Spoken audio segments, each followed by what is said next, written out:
So I'm all set up to go. I glance over at the faces in that intro, those faces of myself, professional wrestler Christopher Wylde, and Zac The Ripper Comics. And that's the type of podcast this is going to be as we open up a can of Sopranos with Sopran'Bros, a TV series that is probably one of the best, if not the best ever, that has influenced both me and Zac. And with the movie coming out in October and it being on different streaming services now, The Sopranos is kind of making a comeback in our generation. And I got to be honest, we've been talking about this for a while. But Zac The Ripper Comics, he's been on a little bit of a hiatus because he jumped down a rabbit hole, a big rabbit hole. And in that rabbit hole, the wonderful world of KUSH. I'll let Zac go ahead and take it from there. Well, I mean, that's absolutely true. First off, Chris, I want to thank you for doing this project with me. Like you said, this has been a passion, if I can speak correctly, passion project of yours and mine for a long time now. And we have conquered the professional wrestling rings. You are still going. I've done all I needed to do in that realm. And from there, when 2020 happened, we decided, and I know you had started yours a little bit sooner, but we had decided to take what we did in the ring and take it to YouTube, take it to podcasts, and we've created 2 successful channels. And here we are now with the Sopran'Bros. We're going to take a look back through all, what is you said 86 episodes of the Sopranos? 86. Yep. 86 episodes. That's insane. And we're going to do complete in-depth reviews. We're going to do some interviews. We're going to have some secrets, some videos that nobody's ever seen before when it relates to some of the places where the show was shot. Yeah. We got tons of stuff written down and ready to go, different projects. And again, this is the world now. YouTube has kind of taken over. And it's a good thing for shows like The Sopranos, for shows like Friends, where people that didn't have, I mean, if you think about this, when The Sopranos first aired, only 11 million people had HBO. So wow. There were a lot of Sopranos parties. People were going to other people's houses to watch the show. But now with it being on HBO Go, HBO Max, Amazon Prime, again, you're getting this new generation of people. And as we go through these episodes, this is a show that I'm not so sure if it could be made today. A lot of sensitive content. I'm going to say that right off the bat. I'm not going to hold anything back because it would be taking away from the artistic integrity of the show. Absolutely. But there is a lot of not PC stuff. And again, that's just how it was back then and how the Italian culture was back then. Not so much now, but back in the day. So with that being said, Zac, when did you first discover the show? Because I'm guessing it was when we were living together. Was that? No, I discovered the show. I knew of the show when it was on new. I think it was on Sunday nights. Was that the original? Yep, Sunday nights. Okay. I can remember when it started. I didn't have HBO, but like everybody, back then there wasn't 1,000 channels with 1,000 programs to get lost in. Yeah. And HBO was appointment viewing television. So everybody around the water cooler, so to speak, would be talking about this new show, The Sopranos. They said, oh, it's a mob show. And I thought nothing of it. I was busy with other things in life, and I didn't really care. I didn't watch it until you and I had our bachelor pad. Yeah. And that's when I finally sat down and watched it through for the first time. Yeah. I think I'm like you. I had so much different stuff going on, and being young, that age, all you're worried about, at least we was wrestling and girls. Absolutely. And drinking and partying. So it wasn't until I think, again, I heard of the show, but when we first moved in, I've got a little surprise here for you. Okay. It was these bad boys. There it is. This is how we watch The Sopranos. Yeah. Kids at home. They don't even know what they are. I'm about to blow somebody's mind out there. They probably think they're books. Yeah. These are, and sorry for the glare, these are something that back in the day we called DVDs. Yep. And they're these little discs that we put in a machine and we would get some video. But these were expensive as shit back in the day. Yeah, tell them how much. How much. I think they were $80 a piece, but I bought a bunch of them used. at the video stores. And again, kids these days don't know what the hell a video store is, but it was a store where you bought videos. We're talking, what year was it? 2006? Yeah, maybe. No, 2007-ish. No, you know what? Me and Zach have a deep history. Over 20 years of knowing each other. I actually lived with my mom at the time that I got these. And I think that's when we started to watch them on like after wrestling nights, we would throw these DVDs in. So I just looked up the old inflation calculator, and just from 2006 until now, it's $104 that $80 has turned into. Wow. So $104 for one season when you can pay $10 for Amazon Prime or HBO Max and watch the entire thing. It's crazy. And as I said, 11 million people. That's it that had the HBO. So let's go ahead and get right into this first episode, the pilot. Now, David Chase is the creator of the series. He directed this episode. He only directed 2 episodes throughout the history of The Sopranos, and that was this one and the last one. He tried to actually sell this as a movie, and from what I researched, he wanted the actor that played Sil to actually be Tony Soprano because he saw him doing impression of Al Pacino. Just when I thought I was out, they pulled me back in. So you can imagine how different that would have looked. But yeah, he got turned down for the movie, so I think it got picked up as a series by HBO, and not many people wanted it, which is crazy when you think about it now. But they started filming in '97, and it actually premiered in '99. The series got picked up a little bit after the pilot premiered, so. Yeah, it's kind of crazy when you think about that time frame, especially nowadays. And when you give me those time frames, I can remember specifically, as you talked about in the beginning of the show, both of us being professional wrestlers. I can remember when Sopranos was so big that even on nights of a wrestling pay-per-view, the wrestling pay-per-view still won out. But I can remember people talking back and forth, like, which one are you going to watch? Yeah, because there wasn't DVR. Correct. There wasn't TiVo. Nope. Like you had a VCR. You were lucky if you could record one channel while watching another. Yeah. So before we deep dive into the plot of this episode, we do want to make it clear that, and Chris hinted at in the beginning of this, I have had a professional wrestling career-ending injury relating to my back. With that, I have since become a user of medical marijuana, KUSH, as Chris Wylde put it earlier. And we just want to let everybody know that the fun part of Sopran'Bros is that I am watching every single episode completely KUSHed up. And as you'll see, the notes that I'm taking that I took during the episode, I was completely KUSHed up also. So this should be fun. I have not looked at the notes minus one time accidentally peeking to see what I wrote during these episodes, but I just wanted to let everybody know straight up front that my opinion and the views I share from when I watched it live and took these notes are of a KUSHed up Zac the Ripper Comics. I think it's hilarious. To see how we haven't talked about this episode either until right now. We haven't talked about it. So I'm going to go ahead and start off. Again, this is the pilot. Now, the synopsis of the series, it's about a mobster that is trying to balance his regular family and his crime family. And he's got a lot of issues, and he goes to see a psychiatrist, a therapist, which is unheard of in that world. It's just especially back then. Yeah, you just don't. So he's got to do a lot, and we'll get into all this through the episode. But it starts off, the very first scene starts off, and it's funny when you think about it, the way that the series went.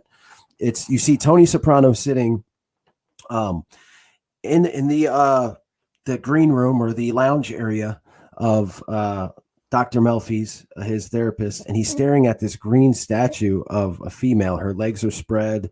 She's topless. You get they look at her face, and he's looking at it like perplexed.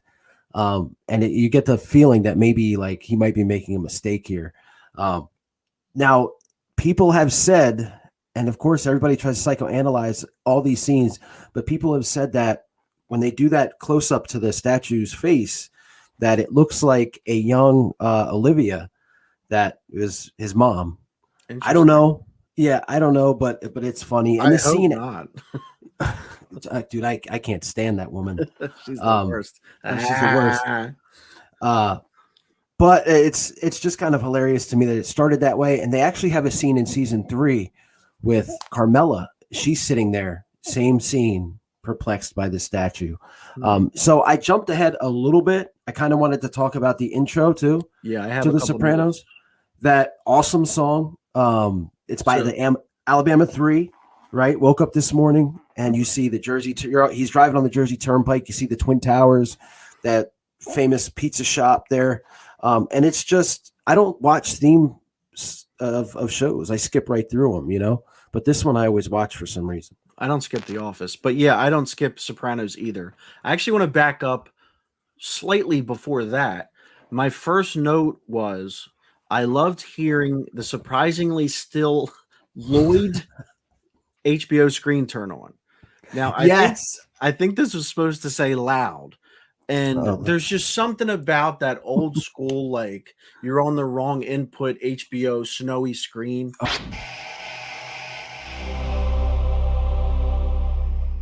Oh my God, I'm so glad you brought this up. Yeah, like because that gives you the feels. That takes you back. Yep. Every HBO show I watch, when I hear that open, because it's still the same open. Yep.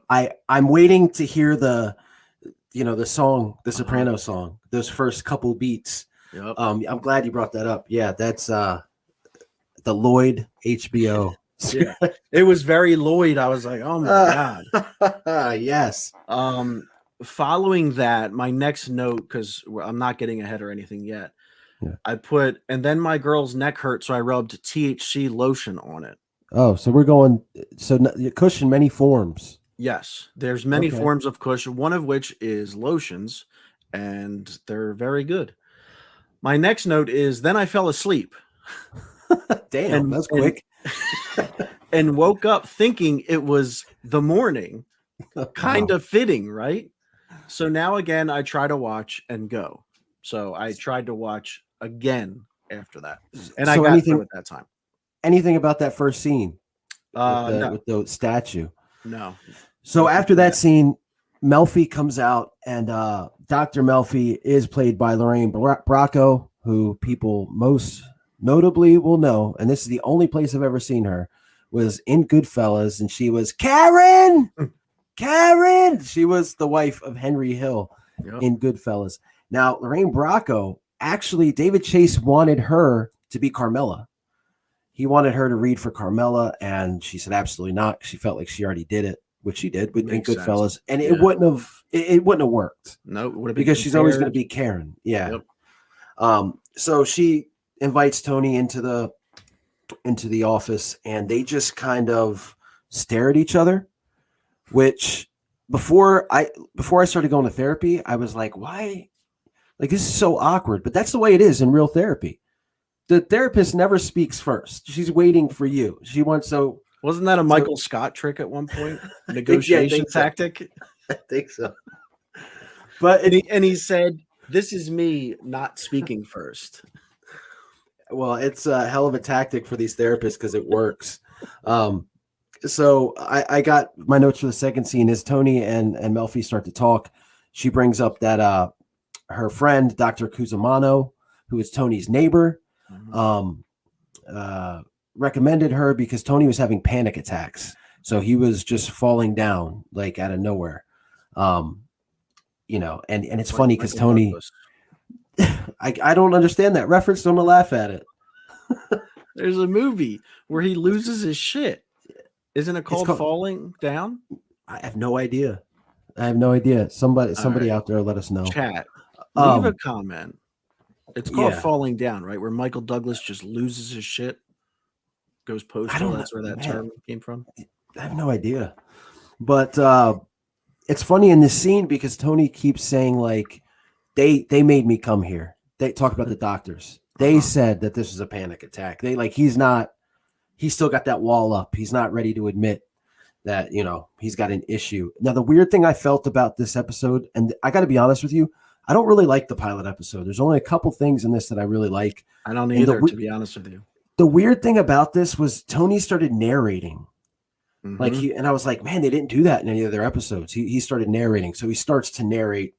Yep. But one of the things I found hilarious about this scene in particular is Melfi knows that he's in the mob.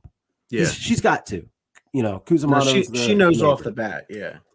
So she says to him, what do you do for work?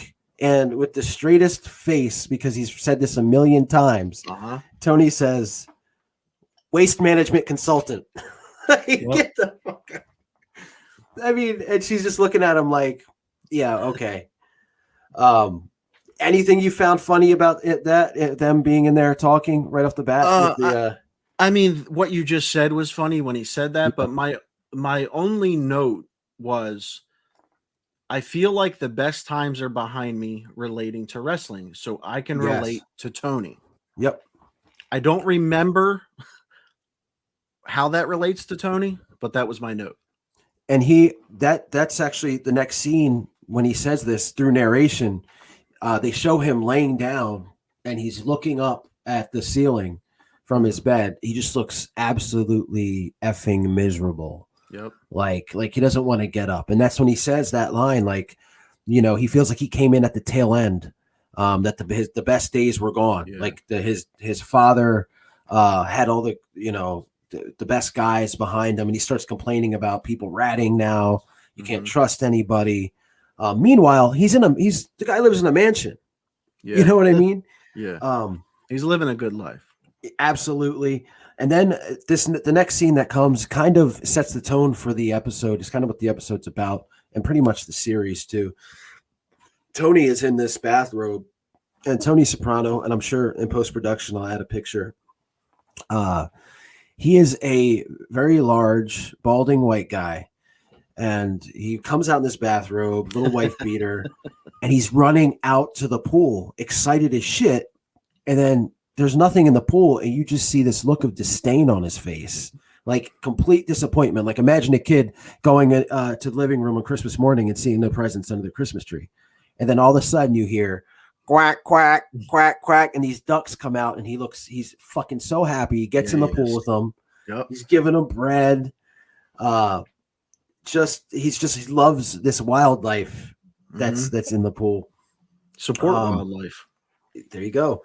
Then we get to, before we see any of his family, the first person that we see that's not Tony Soprano or Dr. Melfi is David Chase's daughter, playing the role of Hunter Scangarella, who is Meadows' best friend, which I thought that was funny. And we meet the whole family. That's interesting. Yeah. And does she look like David Chase? I don't know. Look, to be honest, you know what? I'm not going to go there right now, but fine young lady. I think she was maybe 16, 15 years old in this. And it's actually Anthony Jr.'s 13th birthday. He's a little turd right now. Meadow is, she must be 14 or 15, teenage girl. They're all sitting at this little breakfast bar, and you meet Carmela. And Carmela, this series, there's so much with food. Yeah, there is. And she's always cooking. Let me just get this out of the way. Kush or not, you can't watch a Sopranos episode without leaving that episode or pausing it and going to get some long hots and some gabagool. Gabagool. You know what I mean? You're going to the fridge and you're going to stand there, you're going to open it up, and you're going to eat it right there. Exactly. And hopefully don't pass out. Hopefully don't pass out. Hopefully you don't pass out afterwards.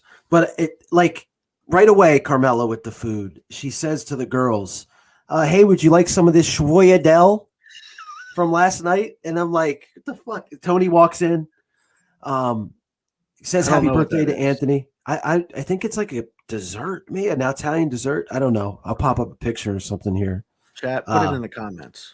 Yeah. So Tony goes, he grabs this bird book, and he's reading this bird book. Yeah.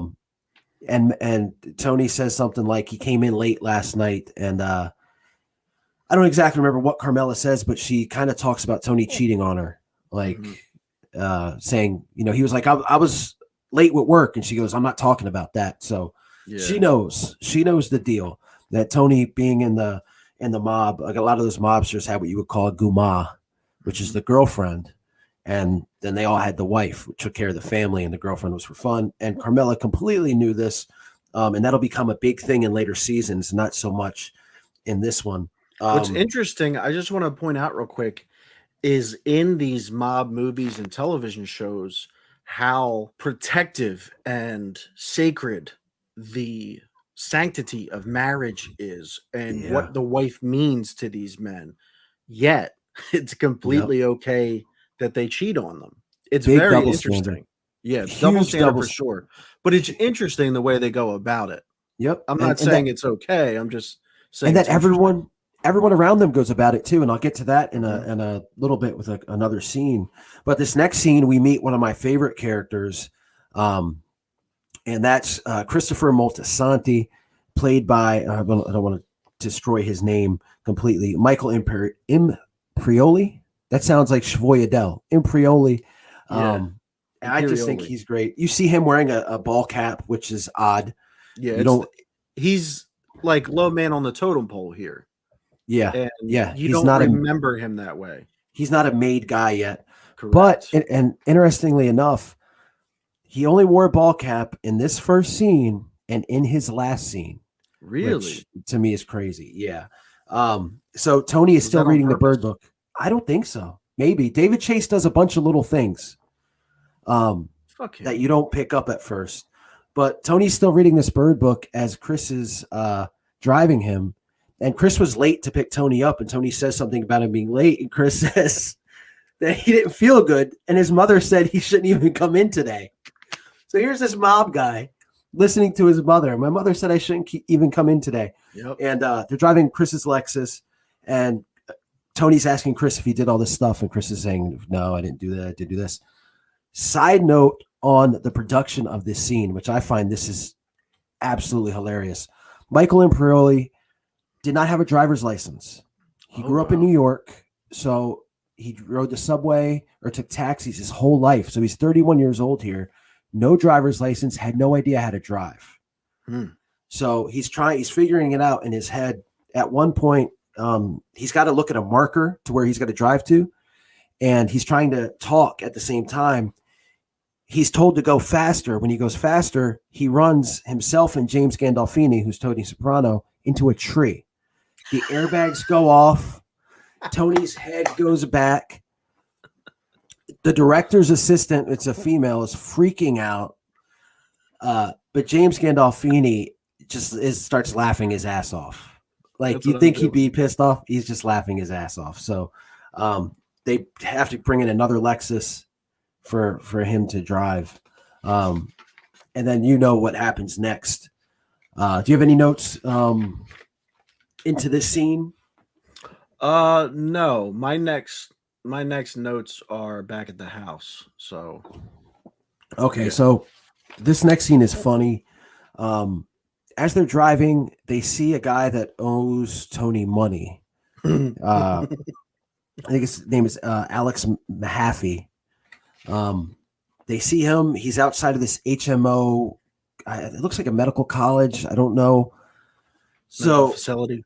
Yeah. So Chris gets out, chases after him. Tony's in the car driving, happy as shit, runs the guy over, breaks the one of the lights on Chris's Lexus. You got to go back to how happy Tony is. It was he's got the hands like this. Yep. And he's doing the thing with his mouth, like, oh, you know what I mean? Like, hits him, there's all these people around. He gets out, and this is one of the funniest moments to me.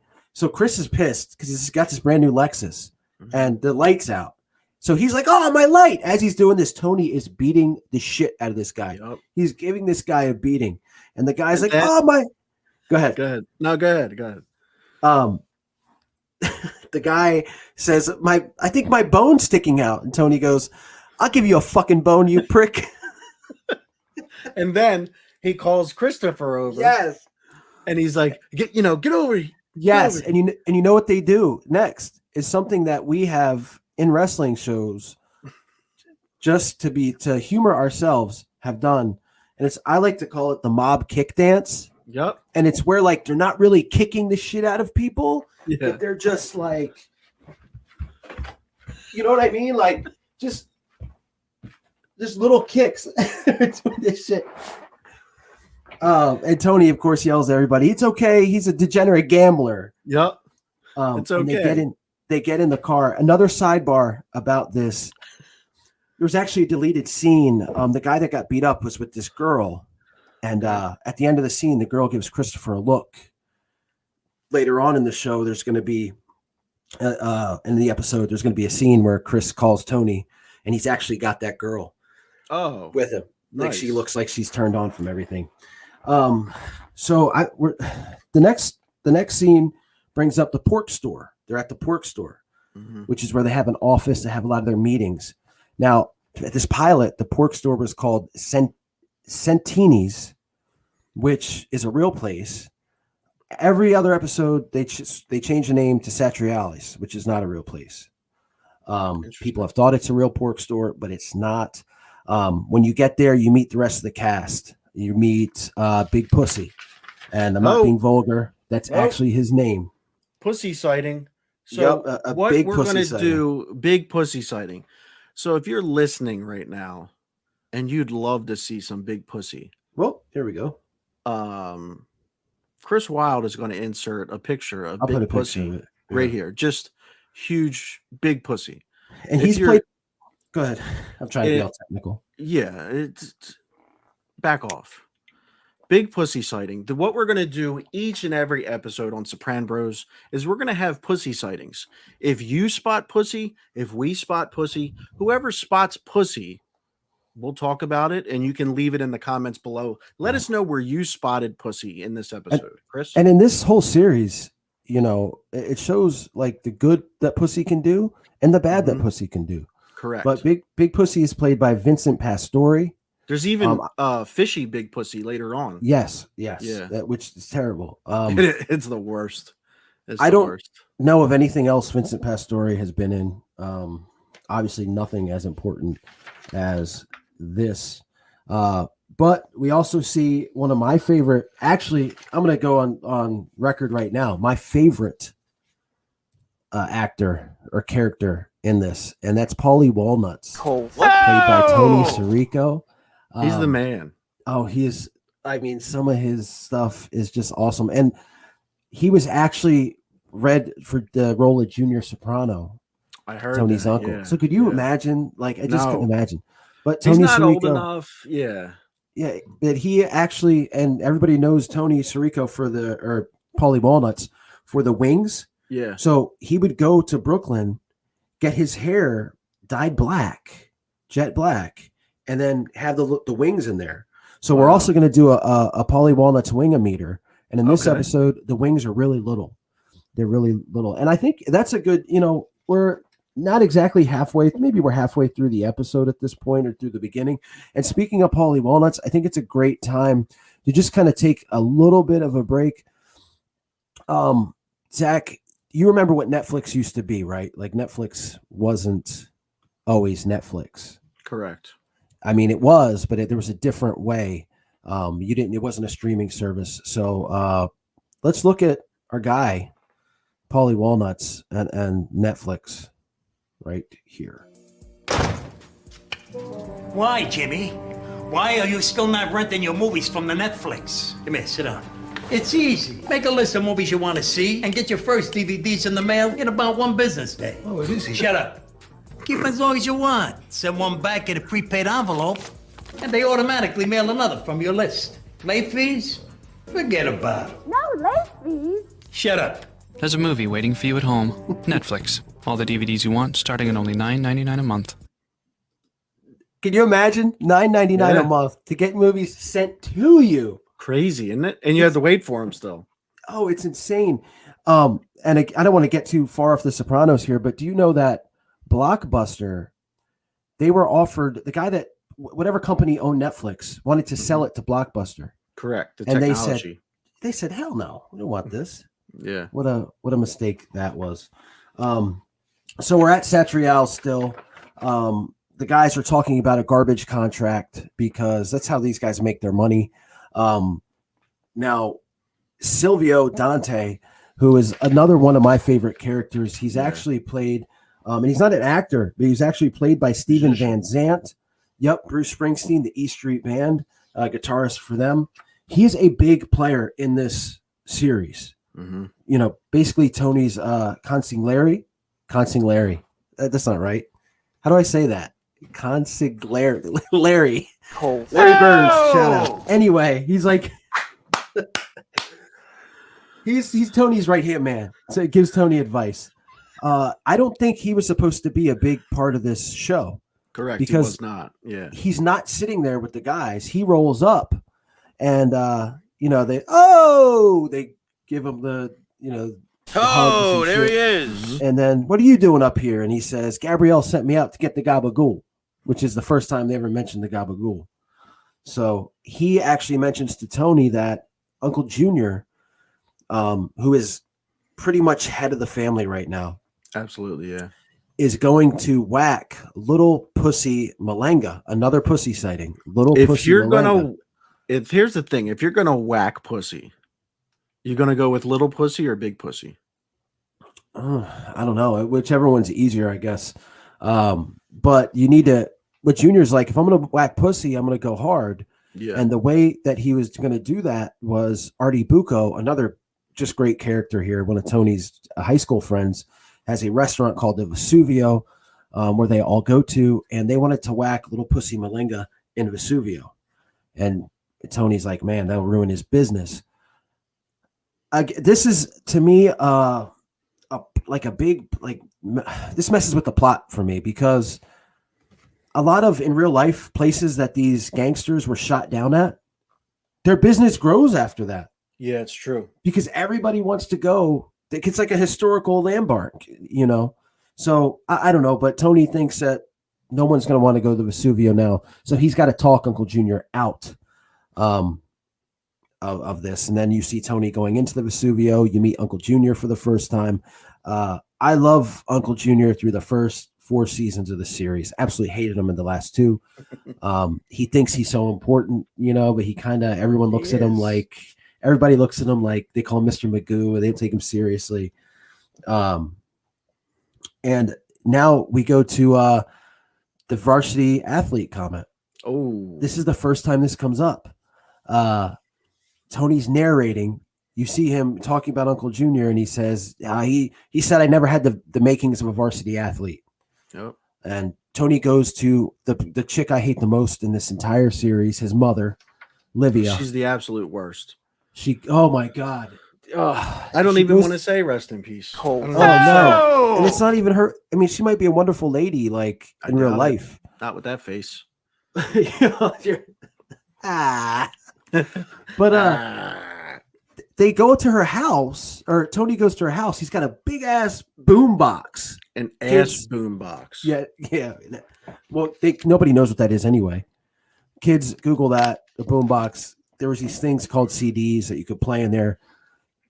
Livia gives Tony shit from beginning to end, to the point where he's knocking on the door. She knows it's him. He's going, Ma, it's me.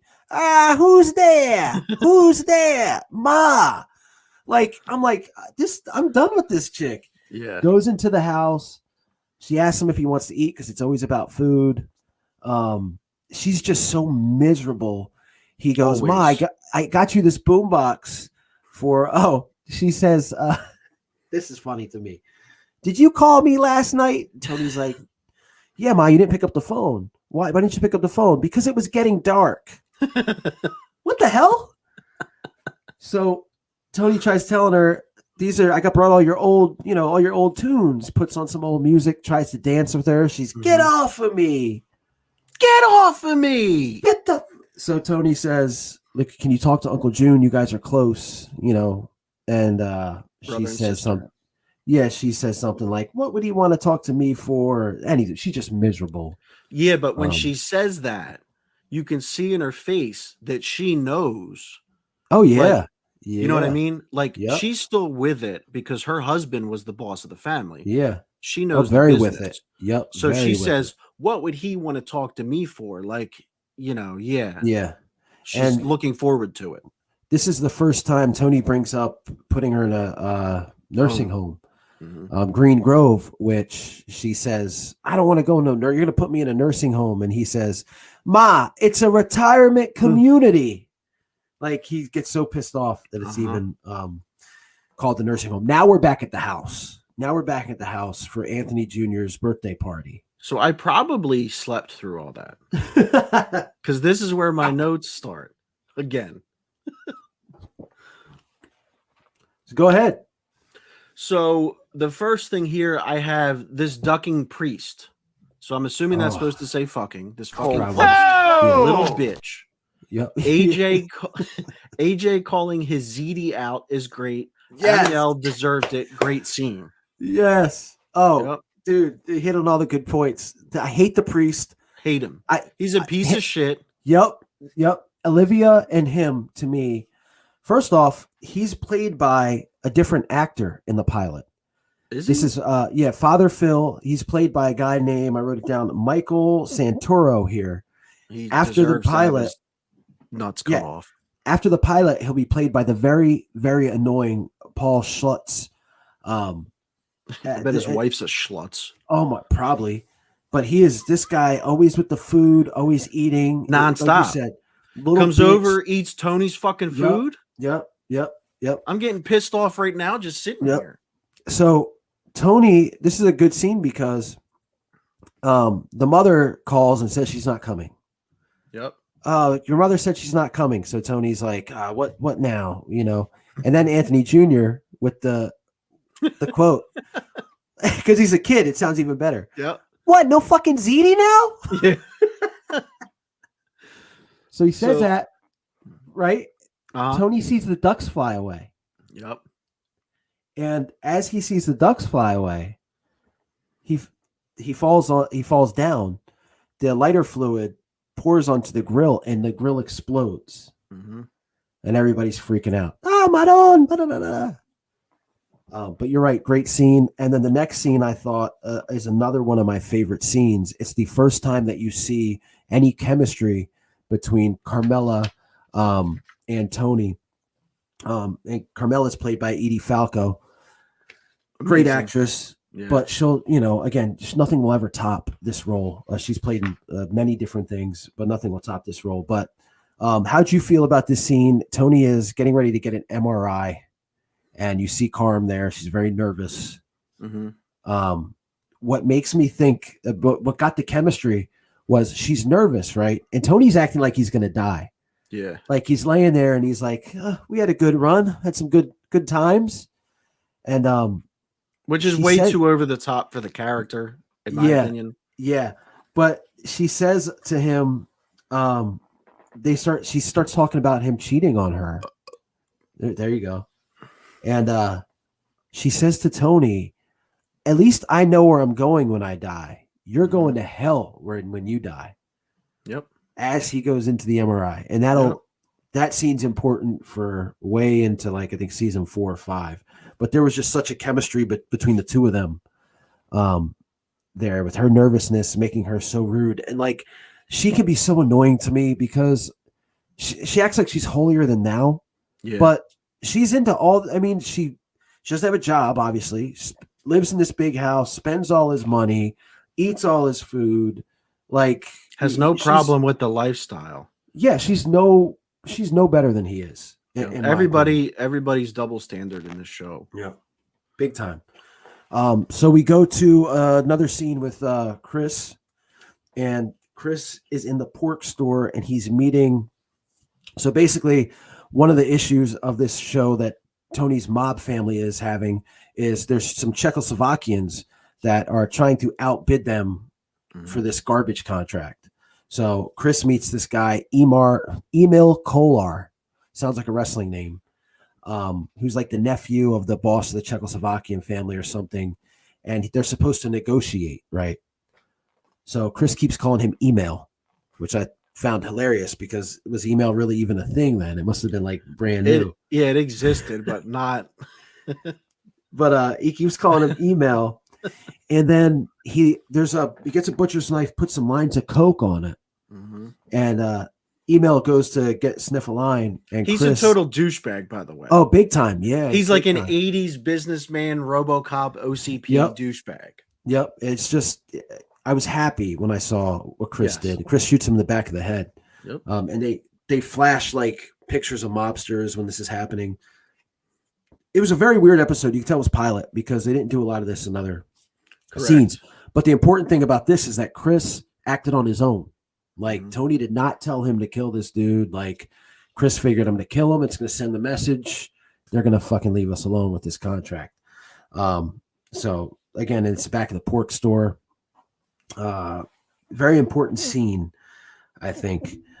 Next we see Junior and Tony, and they're leaving. Can I go back? Yeah, because I have some notes from earlier. I think we're further ahead than where I am.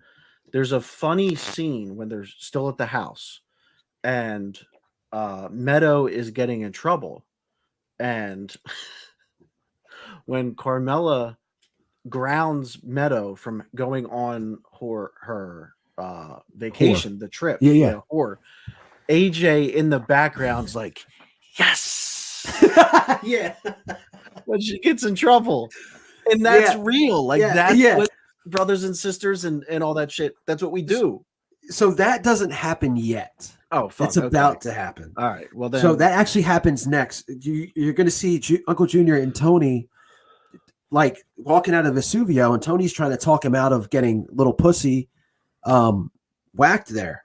So the funny thing about this is Uncle Junior. Like, I love this Uncle Junior version. Is he says he gets mad and he goes, "You might run North Jersey, but you don't run your Uncle Junior." Yep. And he's right. Says, he's like all in his face. Yes, and he's like, "Do you know how many fucking times I played catch with you?" Yep. Disrespectful little fuck. Yeah. Then you see Father Phil and Carmela in the house watching Tony's TV. Yep. He's eating like a little bitch, and they're talking about The Godfather and stuff like this. They hear something outside. Carmela runs in the kitchen, grabs an AK-47, runs out, and that's when you see Meadow. Real quick, never happens again. Even when later in the series, the spoiler alert, no spoilers, no future spoilers, I know. But I mean, in the future of the series, she has to remove things from the house. Yeah. Still no AK-47. No. This bitch pulls this motherfucker out within 3 seconds of a knock at the door. Big time. It's Meadow trying to climb into her room, and that's when AJ locked her out. Actually, and AJ locked the windows. Fat little kid. Yeah, you hear him. Bowl cut bitch. Yeah. Yes. You go back to Tony and Melfi in her office, and Melfi is just bulldozing him with depression. Do you think it's depression? Do you think it's depression? Like, she just keeps asking. And Tony looks at her and goes, you can tell he's annoyed. And he says, "Hey, what part of the boot are you from?" And she tells him, I can't remember. And he tells her what his are. And he goes, meaning what part of Italy are her ancestors from? Yep. And he says, "My mother would have loved it if you and I got together." And then Melfi just kind of stares at him because it's inappropriate. And this is also because this was his way of getting out of the depression talk, but this was another important scene because Tony is really like going in, like really like he starts talking about this is one of the parts where he talks about Gary Cooper, and he says, people need to be more like Gary Cooper, strong silent type. That was a real American. I know everybody's talking about their feelings and this and that and Bofangu, like he just goes nuts. She still badgers him about the depression. He says, yeah, he's probably been depressed since the Ducks left, gets up, walks out, slams the door. And she's just left sitting there. It's also at this point where he gets she prescribes him Prozac Connor. So anything you found interesting about that? Yeah, I mean, the whole depression talk, man, depression's real. And I urge anybody that's out there that's listening to this or watching this, if you are suffering from depression, reach out, talk to somebody professionally. It doesn't mean you're weak. It doesn't mean you're not the Gary Cooper type. It just means that you could potentially save yourself and others from some sad stuff. And Gary Cooper was a pretend character, like correct. You know what I mean? But like Tony Soprano, here's this big mobster and he needs the help. So, and again, we're talking about a fake character, but depression's very real. Next scene is kind of funny to me, but it's also kind of like, come on, guys. It's Big Pussy and Chris, and they've got email wrapped up in like plastic, and there's a dumpster, probably 16 feet high. Yeah, it's so high. Like, I don't know why they thought they could throw his body in there. Like, maybe it's for comedic purposes, but every time they go to toss him, he just hits the side of the thing. And Pussy is trying to educate Chris on the business, like how to do things, how he shouldn't have probably killed email. And Moltisanti says, like it's like Louis Brazzi. We're sending a message like Louis Brazzi. He sleeps with the fishes. The Big Pussy is like, it's Luca Brazzi. And this is nothing like the Luca Brazzi situation. And then he goes into what Chris should have done. And they go, and I think they cut this guy up and bury him. But yeah, definitely just one of those scenes where I'm like, come on, they couldn't have been so stupid that where they thought they're gonna correct. These guys do this like for a living. Yeah. They should know by looking at the thing, they're not getting them in there. So we go to the nursing home with Livia and Tony. Livia's looking around. You can tell she kind of likes it, but she doesn't want to say it. And then the door opens and you see doctors and shit. They got somebody on a stretcher and she freaks out. This is a nursing home. Tony collapses again. Right. And you got to watch this because it's hilarious seeing this 300-pound guy just boom.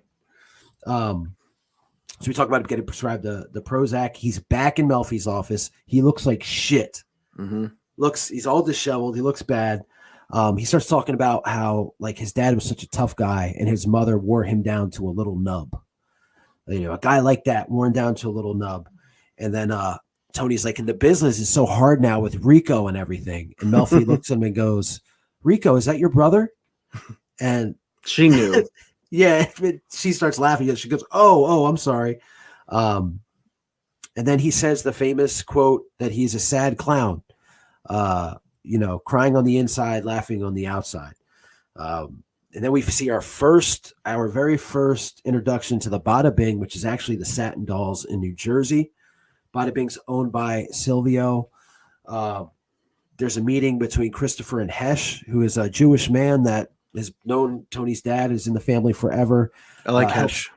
Hesh, they do a lot of takes care of a lot of money situations for Tony and is trying to iron this stuff out between the Czechoslovakians and the Soprano family. Tony gets an idea to have like false HMO funds as insurance fraud. And this goes back to the Mahaffey guy that they beat up earlier. So they start talking about, there's a good quote in here. They start talking about Uncle Junior and little Pussy.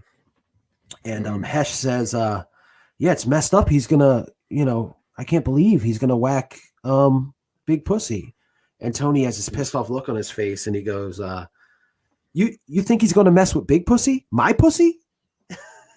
Chris, is Big Pussy your pussy? Like, do you think Big Pussy's your pussy? Oh, no, Big Pussy's a rat. That's Spoiler true. alert. Yeah. Hesh tells Tony to get Artie out of town. Get him out of town. If he's out of town, the restaurant won't be open and nobody can get killed there. Tony acts like this is the best thing ever. Then you see Carmela taking money out of a Campbell's can to take Meadow to an art museum to have a dinner under Eloise's portrait or some shit. Wearing fucking gloves. Oh my God, it's so annoying. And Meadow is just such a little C word here. Yeah. She's like, I'm not going with you. And, they have a big fight. She's still grounded. Bunch of idiots. Yeah. One of my least favorite scenes. Yeah. Yes. Tony goes to Vesuvio, sees Artie. I love Artie. The things he does with his hands, the way he talks. He's so lovable. He just says so many like funny Italian things, just so over the top. Tony gives him the cruise tickets, and Artie's kind of hesitant. Where'd you get them from? Chris is with Tony, and Chris is like, they're comps. And Tony's like, yeah, with the Dental Association. I got these comps, Artie. I can't use them. Artie takes them. Thank you. We go to Melfi's office again. She goes to get Tony. He's not there. No show. Yep. We see Charmaine, which is Artie's wife, who might be the hottest woman in the show. Like, and she doesn't take shit. She doesn't buy into the mob life. Nope. She was a friend of Carmela's and Tony's back in the day. She does not want the business have anything to do with the mobsters. She's pissed that they even eat there. Did you say lobsters? The lobsters, mobster lobsters. Do the lobsters eat there? They probably get killed there, I'm sure. Oh, that makes sense. But Artie's like, come on, they're comps. And she's like, come on, Artie, comps? Are you serious? And then you see Artie yelling, Tony's a labor leader. Cut scene. Funny. We go to next scene, which again wasn't very, I don't know. I thought they could have done without it. Tesh, Pussy, and the Mahaffey guy who's all fucked up. They kind of threatened to throw him over this little bridge. Yeah. He agrees to the whole insurance fraud situation. And then we see Tony, and you don't see this for the rest of the series. He's at a garbage site. He's behind a mountain full of garbage, and Artie's giving him back the tickets. Tony, I can't take these. So now Tony's got to figure something out because he doesn't want little Pussy getting whacked at the place. With him there. Yep. This next scene is very funny to me. We go to a restaurant. It's not Vesuvio, though. Yep. I have this scene written down. It's not Vesuvio.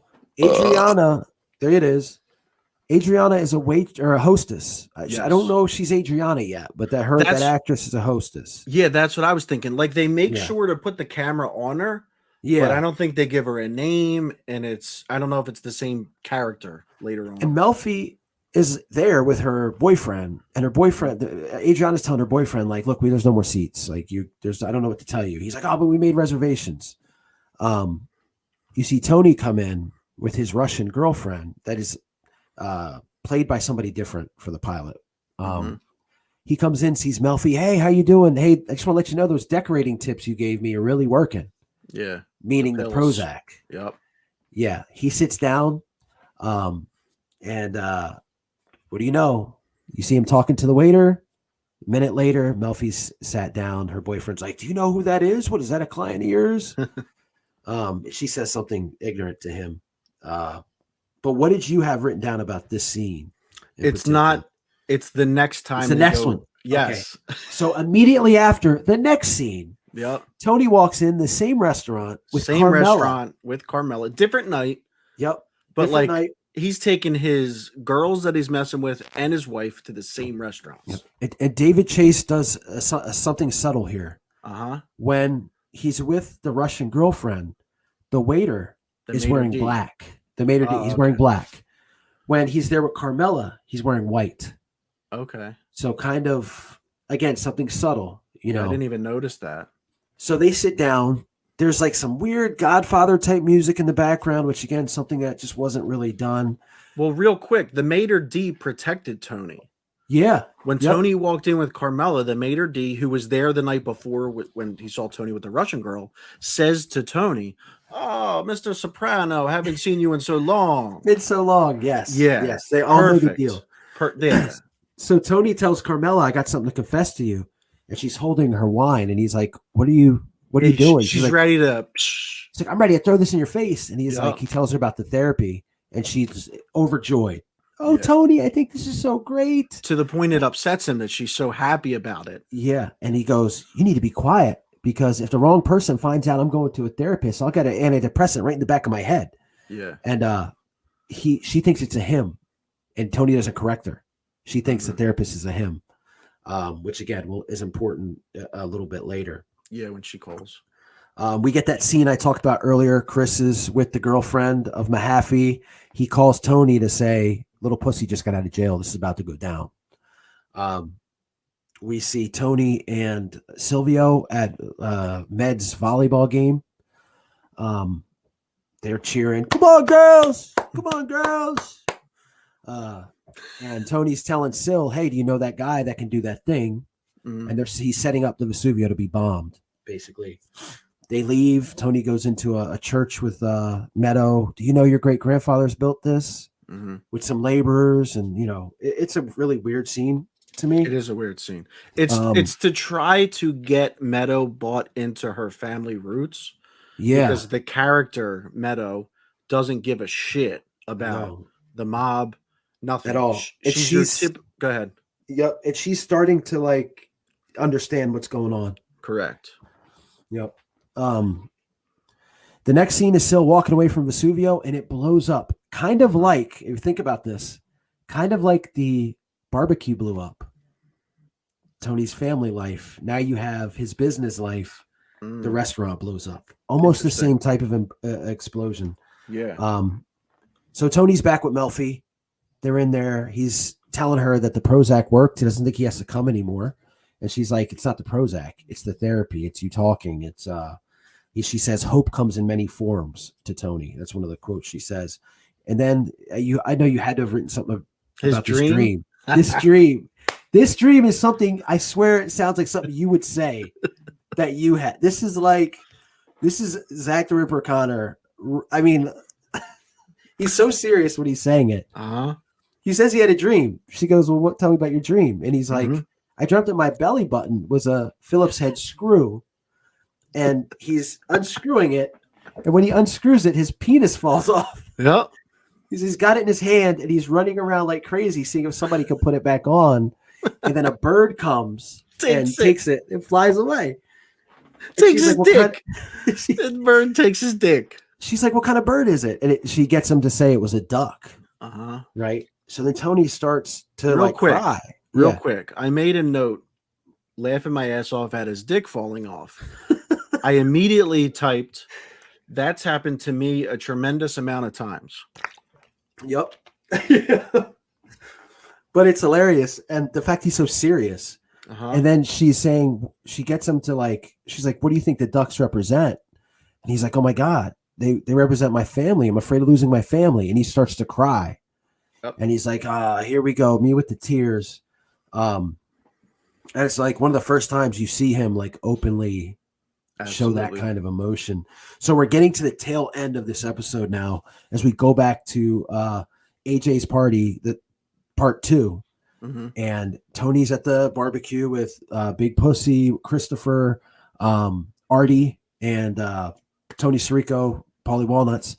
And Artie is upset about his shit burning down. He's like, "Can you believe it? My dreams, everything was coming together. And now it blew up. Faulty fucking stove." And which is obviously what the insurance company told him happened. Yeah. And Chris goes, and Chris is like mad. And Chris goes, "How about nobody comes to the restaurant? That's what could be worse."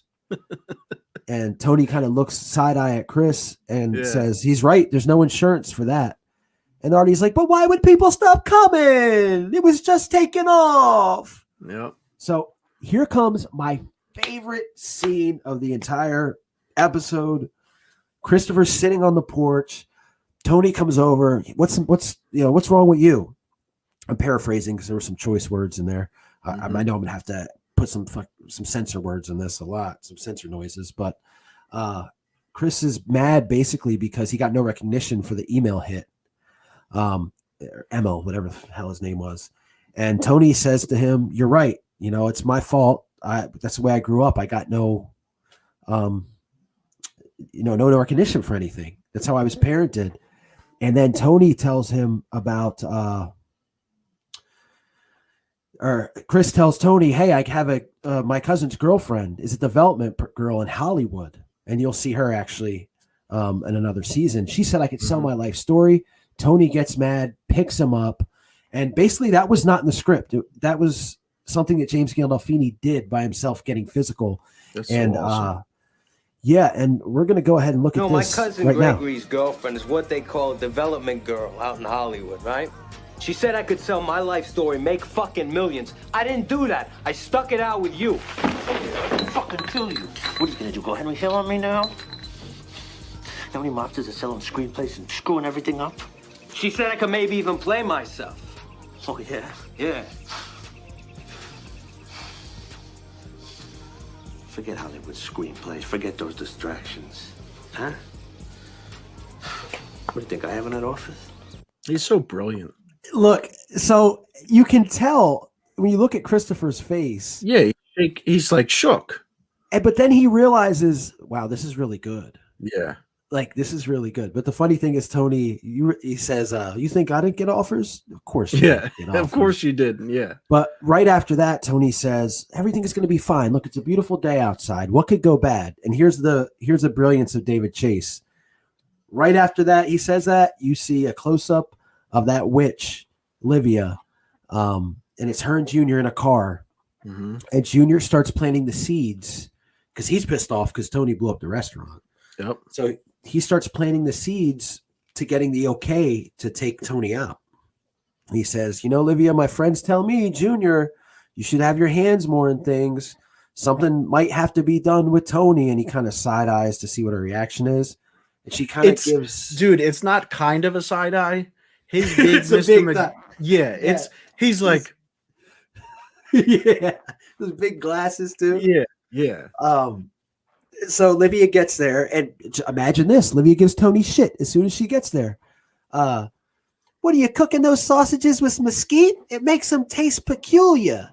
And I'm just like, are you kidding me? What a thing to say.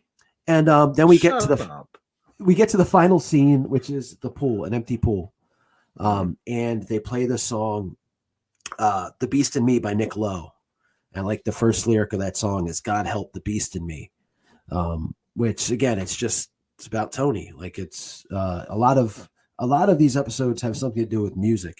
Music plays a part in it. But yeah, so I have a note here in relation to the music too.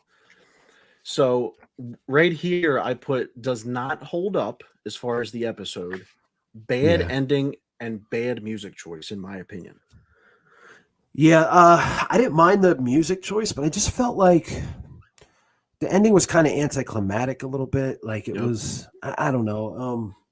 Now the music during the Christopher scene was, you could hear in the background, "No More I Love Yous," which was kind of like, it kind of fit.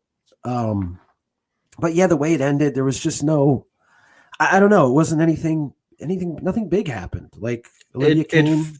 It felt like a pilot that almost was shot without the plan on getting picked up. And that's the thing. I think because it was a pilot, they didn't want to go anywhere with it. Like there was no cliffhanger or anything like that, which this is not a show like Friends or like Seinfeld where you could just watch one episode. Correct. And be happy. Like you have to watch every episode. It's almost like an 86-hour movie.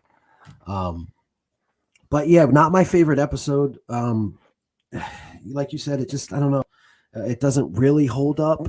There were some great parts, like I showed you with him and Chris. The Dick dream.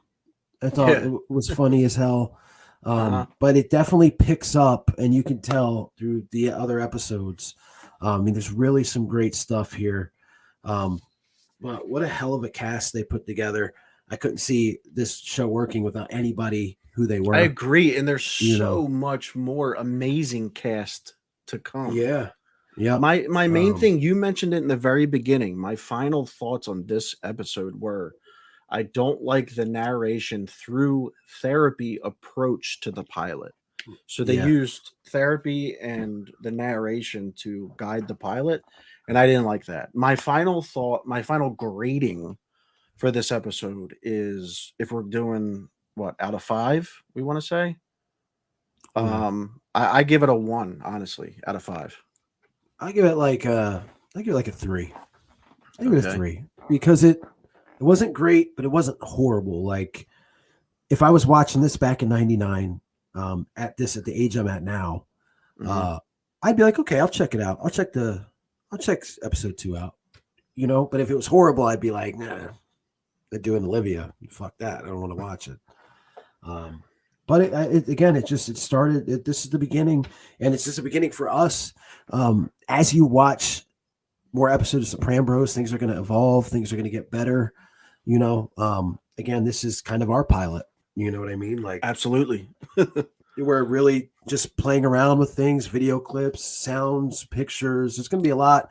Like I said, I'm interested in getting on location to some places too. And I don't want to give anything away because other people will probably steal our ideas. Probably. They'll have to have them whacked. Oh, But, yeah, this is fun. I had fun taking the notes, and I had fun researching things. And it's one of those shows you could watch. I probably watched the pilot 18 times. But it's just I think this was my third time watching the pilot. Oh wow! Yeah, first time was with you and our bachelor pad. Second time was, I think, 2014. I did a full watch through of the show again, and now this time. This is the first time though I'm watching this show completely cushed up. So it does. I mean, there's a lot of stuff that I missed as far as notes. I don't know if I didn't find it interesting or if I was just so cushed up. I didn't notice. It could be. And we didn't really talk about James Gandolfini, who has since passed. Man, just such a. I watched. We're this going to be talking about him for 86 episodes, man. But like I watched this and I'm like, it's such a shame, man, that he's. It is, yeah. It is such because this guy was so good at this role. Like, he doesn't talk like that in real life. Nope. And you can see from this episode, his voice changes. Yep. He gets more into that character as it evolves. He also gets fatter and doesn't have as much big hair. Time. But he's just what an actor. I would love to see him in this upcoming movie that his son stars in. But man, we'll have to do with the 86 episodes that we got out of him. And with that being said, man, I don't know what else you got. I think we've pretty much hit on everything. We're about an hour, 6 minutes. Again, we could have. I mean, I think we deep dove into this. But there's so much meat on the bone for the rest of this series that I purposely left some stuff out that we're going to talk about later. Absolutely. Like I had said, like as far as James Gandolfini, there's 85 more episodes. Like there's plenty of time and plenty of things to say about him. And if you're listening to this on podcast platforms or watching us on YouTube, please feel free, like the video, leave us a thumbs up, give us a comment, let us know what you liked or disliked about this Sopranos episode or about the Sopran'Bros. I mean, we're up here just doing our thing. Let us know what you liked or didn't like about this presentation. Yeah, and absolutely. We'll tell you to go fuck off. Yep. And we'll say, oh, which that's an episode in itself. That's the true. Use of that word. That's true. Hey, don't. There's the like if they're happy, like if I'm happy to see you. Oh. And then there's like if you're pissed off. Oh. Yep. That's crazy. Again, we're going to do an episode on the Sopranos dictionary at some point of all the things in there. Gabagool. Absolutely. Hua. With that being said, I'm Chris Wylde. I am Zac The Ripper Comics. And we're the Sopran'Bros. And we will see you next time.